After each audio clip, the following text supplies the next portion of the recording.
સલમાન ખાનના ઘર પર ફાયરિંગનો કેસ, 2 આરોપીની ગુજરાતના ભુજથી ધરપકડ કરાઈ. મુંબઈ ક્રાઇમ બ્રાન્ચે ભુજથી 2 લોકોને ઝડપ્યા. કચ્છના માતાના મઢ પાસેથી આરોપી ઝડપ્યા.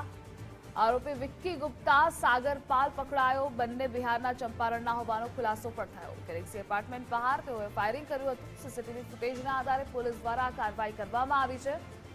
તો બંને આરોપી ગુજરાતના ભુજથી તેની ધરપકડ કરવામાં આવી છે. સલમાન ખાનના ઘર પર ફાયરિંગનો આ કેસ કે જેમાં આરોપી પકડાયા છે. મુંબઈ ક્રાઇમ બ્રાન્ચે ભુજથી આ 2 લોકોને ઝડપ્યા છે. કચ્છના માતાના મઢ પાસેથી આ આરોપી ઝડપાયા. વિક્કી ગુપ્તા, સાગર પાલ પકડાયો. અને આજ મુદ્દે આપણી સાથે સંવાદદાતા વિજય દેસાઈ જોડાઈ ગયા છે. વિજય, સલમાન ખાનના ઘર પર ફાયરિંગનો કેસ, અપડેટ શું? બિલકુલ જે રીતના સલમાન ખાનના ઘર પર ફાયરિંગની જે ઘટના બની હતી તેની અંદર ઘણા બધા નામ પણ સામે આવ્યા હતા. તેને લઈને જે મુંબઈ ક્રાઇમ બ્રાન્ચ અને પોલીસની જે અલગ અલગ ટીમો છે તપાસ કરી હતી, પરંતુ તેની અંદર અત્યારે સફળતા મળી છે.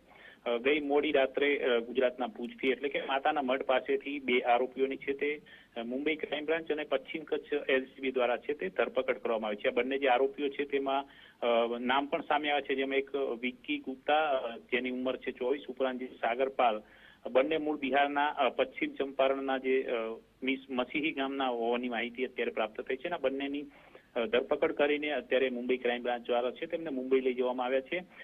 જોકે આ જે ઘટના બની હતી ત્યારબાદ જયારે રવિવારના દિવસે બાંદ્રાની અંદર જયારે ગેલેક્સી એપાર્ટમેન્ટ બહાર 4 રાઉન્ડ જેટલું જે ફાયરિંગ થયું હતું, ત્યારબાદથી પોલીસની અલગ અલગ 10 થી વધુ ટીમો છે તે તપાસ કરી હતી, પરંતુ જે સીસીટીવી જે ફૂટેજ મળ્યા હતા તેની અંદરથી આ જે આરોપીઓ છે તે આ તરફ ગુજરાત તરફ અમદાવાદની દિશાની અંદર ફરાર થયા હોવાની માહિતી મળી હતી ને ત્યારબાદથી સતત તેમને ટ્રેક કરવામાં આવી રહ્યા હતા. અને જોકે ત્યારબાદ છે સીસીટીવીના ટ્રેકિંગના આધારથી જ સાયબર ટીમ દ્વારા છે જે ડમ્પ ડેટા નીકળવામાં તેના જ આધારે અત્યારે ભુજની આસપાસ એટલે કે માતાના મઢ વિસ્તારમાંથી તેમની ધરપકડ કરવામાં આવી હતી. જોકે આ ધરપકડ પહેલા જ સ્થાનિક લોકલ ક્રાઇમ બ્રાન્ચ છે તેને મુંબઈ પોલીસે એ પ્રકારની જાણકારી આપી હતી, કારણ કે જે બંને આરોપીઓ છે તે મૂળ અપરાધિક છબીવાળા હોવાથી ફાયરિંગ પણ કરી શકે છે તેવી આશંકાને પગલે પોલીસની સંપૂર્ણ તૈયારી સાથે ધરપકડના જે છે તે નિર્દેશ આપવામાં આવેલા હતા.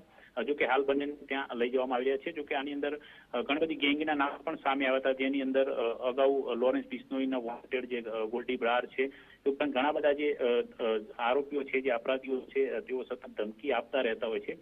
પરંતુ હવે આની અંદર ઘણા બધા ખુલાસા પણ થઈ શકે છે. ધ્રુવિશા. જી વિજય, તમામ માહિતી બદલ આપનો આભાર.